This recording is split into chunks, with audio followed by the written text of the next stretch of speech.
عصر کی نماز کے فوراً بعد قرآن مجید کی یہ سردار آیت ہے جسے اگر کوئی شخص صرف 21 بار پڑھ لے تو اس میں کوئی شک نہیں کہ وہ بندہ بیٹھے بٹھائے ہی مالدار ہو جاتا ہے۔ اور یہ آیت مبارکہ قرآن کی سردار آیت ہے اور اس کو پڑھنے والا بھی سرداتا ہے۔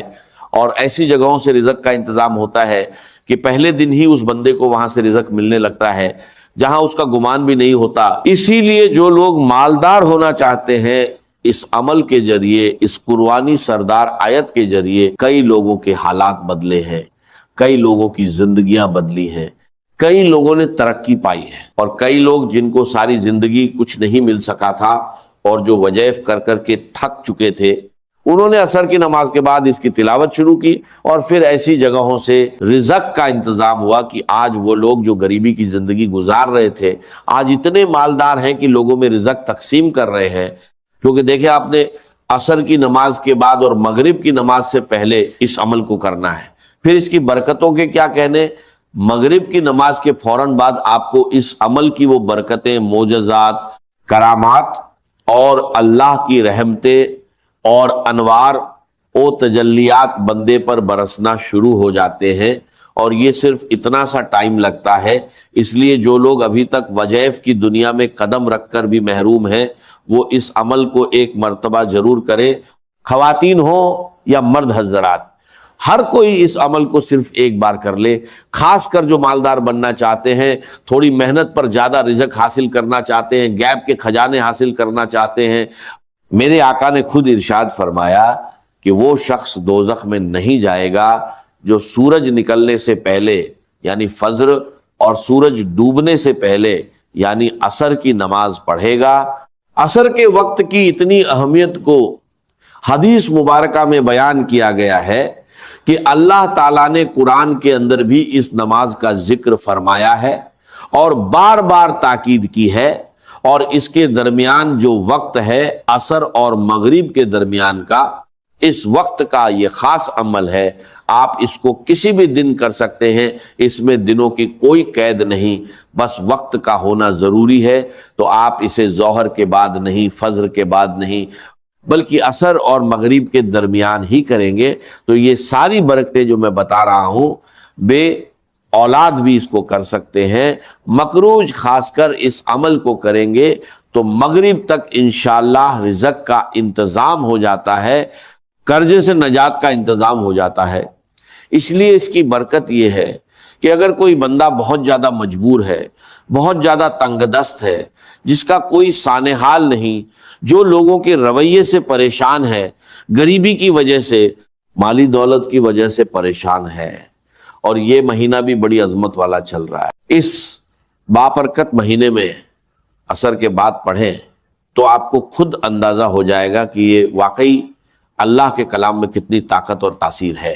اب سب سے پہلی چیز جو میں بتانے لگا ہوں، اس کو آپ نے 21 بار پڑھنا ہے۔ یہ آیت مبارکہ 21 بار پڑھنی ہے۔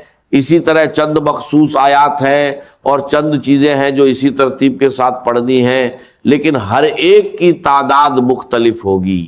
یہ جو چیز میں بتانے لگا ہوں اس کا خاص خیال رکھنا ہے، اور اس کا خاص خیال رکھے بغیر آپ نے عمل نہیں کرنا۔ یعنی کچھ شرائط ہوتی ہیں، جیسے بندہ مسجد میں جاتا ہے تو وضو شرط ہے، اسی طرح اس عمل کے لیے بھی چند چیزیں ضروری ہیں۔ اگر عمل کر لیں گے تو کامیاب ہوں گے، کیونکہ کچھ پانے کے لیے کچھ کرنا پڑتا ہے۔ یہ بات جس کے ذہن میں آ جائے وہ کبھی ناکام نہیں ہوتا۔ اسی لیے اس ویڈیو کو مکمل دیکھ کر عمل سمجھ کر کریں گے تو انشاءاللہ برکتوں سے کبھی محروم نہیں رہیں گے، یہ گارنٹی ہے۔ آگے اللہ تعالیٰ نے چاہا تو وہ میرا مالک، وہ میرا خالق، وہ رزق دینے والا، رحمتیں برسانے والا، کرم کرنے والا، وہ رب تو ہر لمحہ اپنے بندوں کو پکار رہا ہے کہ میری طرف آؤ، تمہیں وہ سب کچھ عطا کر دوں گا جس کی تم تمنا کرتے ہو، تمہاری ہر دعا قبول ہوگی، ہر فریاد سنی جائے گی، جو چاہو مانگ لو عطا کر دیا جائے گا۔ اب اسی ترتیب کے ساتھ دوستو آپ نے کرنا کیا ہے؟ سب سے پہلے آپ نے قرآن مجید کی یہ مختصر سی سور مبارکہ جو بالکل سادی اور آسان ہے، اسے صرف 3 مرتبہ پڑھنا ہے۔ سب سے پہلے 3 مرتبہ درود پاک، پھر 3 مرتبہ یہ سورہ، اور قرآن کریم کی جو سردار آیت ہے اسے جہاں بھی پڑھنے کا کہوں وہیں پڑھنا ہے، اپنی مرضی سے کچھ نہیں کرنا، کیونکہ اللہ والوں کا بتایا ہوا طریقہ ایک خاص ترتیب ہے۔ دیکھیے کچھ اعمال دیکھنے میں مختصر اور سادے ہوتے ہیں لیکن طاقت کے اعتبار سے بہت زیادہ ہوتے ہیں، کیونکہ وقت بہت قیمتی ہے۔ کچھ دن باقی دنوں کی طرح ہوتے ہیں، اور کچھ دنوں میں اللہ تعالیٰ نے اتنی برکت، فضیلت اور رحمت رکھی ہے کہ بندہ سوچ نہیں سکتا۔ یہ وظیفہ دیکھنے میں مختصر ہے لیکن طاقت بہت بڑی ہے، بندے کی بیٹھے بٹھائے حاجتیں پوری ہوتی ہیں، مالدار، امیر، غریبی، تنگ دستی، تمام معاملات حل ہو جاتے ہیں۔ حضرت ابو بکر بن عمار بن ربیع نے اپنے والد سے روایت بیان کی کہ نبی علیہ السلام نے فرمایا، وہ شخص ہرگز آگ میں داخل نہیں ہوگا جو سورج نکلنے اور غروب ہونے سے پہلے کی نمازیں پڑھتا ہے، یعنی فجر اور عصر۔ اور بصرہ کے ایک آدمی نے شہادت دی کہ میں نے بھی یہ روایت سنی، حکیم الامت مفتی احمد یار خان نے اس حدیث کے اس حصے پر فرمایا کہ جب بندہ قبر میں جائے گا تو اسے عصر کا وقت ہی دکھائی دے گا، اس لیے عصر کے وقت خصوصاً اس نماز کی حفاظت کرو، اور اسی درمیانی وقت میں یہ خاص عمل کرنا ہے۔ جو لوگ پریشان ہیں کہ محنت تو بہت کرتے ہیں لیکن کمائی میں برکت نہیں، تو برکت اور کثرت دونوں اس ذریعے آئیں گی۔ درود پاک آپ کوئی بھی پڑھ سکتے ہیں، چاہے درود ابراہیمی ہو یا کوئی اور، بس تعداد وہی رکھیں جو بتائی گئی۔ پھر سورۃ الفاتحہ کو بسم اللہ کے ساتھ پڑھیں۔ میں 40 بار روز پڑھتا ہوں، لیکن آپ کو صرف بتائی گئی تعداد کے برابر ہی پڑھنا ہے۔ بسم اللہ الرحمن الرحیم، الحمدللہ رب العالمین، آمین۔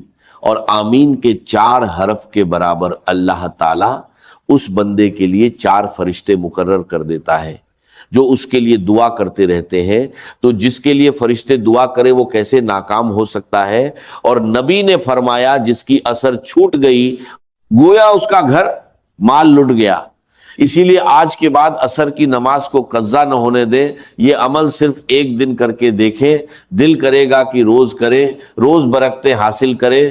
اصل میں عصر کے بعد رزق بڑا ملتا ہے، کیونکہ اس وقت اللہ کے نوری ملائکہ فرشتے زمین پر اکٹھے ہوتے ہیں، دن والے فرشتے واپس جاتے ہیں اور رات والے آ جاتے ہیں، ان کی آپس میں ملاقات ہوتی ہے، اور اس وقت اللہ کی رحمتوں کا نزول سب سے زیادہ ہوتا ہے۔ اور جب بندہ اس وقت رحمت والی آیات پڑھتا ہے تو اس پر رحمتیں موسلا دھار بارش کی طرح برسنے لگتی ہیں۔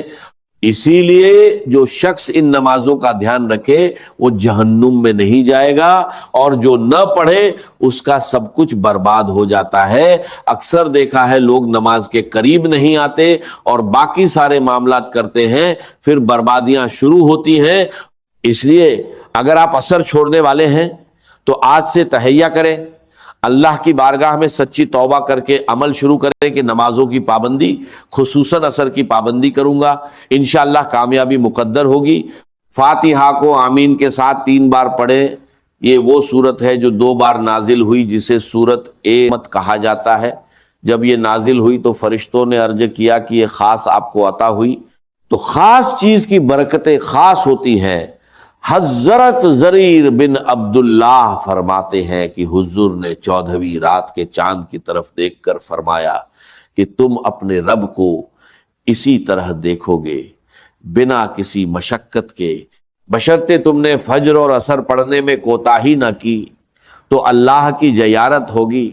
پھر حضور نے آیت تلاوت فرمائی اور نماز کی وصیت فرمائی، تو اس نماز کو اہمیت دیں۔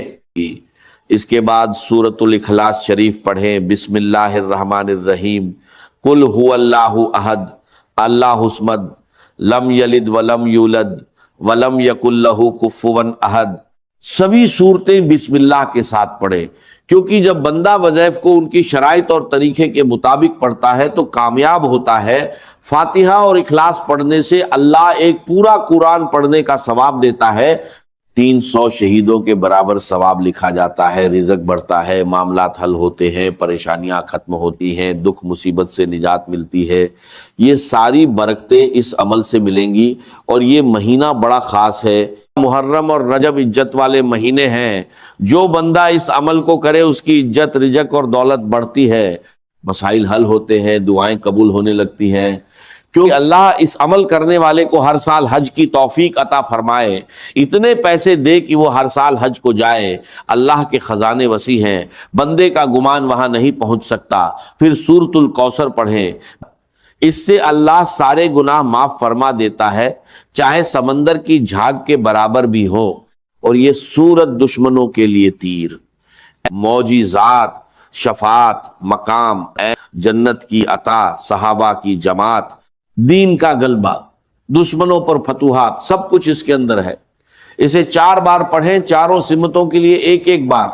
اور پھر سردار آیت آتی ہے آیت الکرسی، جو قرآن کی سردار آیت ہے، اس کے ذریعے بندے کی شب او روز حفاظت ہوتی ہے۔ اگر اس کو پڑھ کر گھر سے نکلے تو پورے راستے محفوظ رہتا ہے۔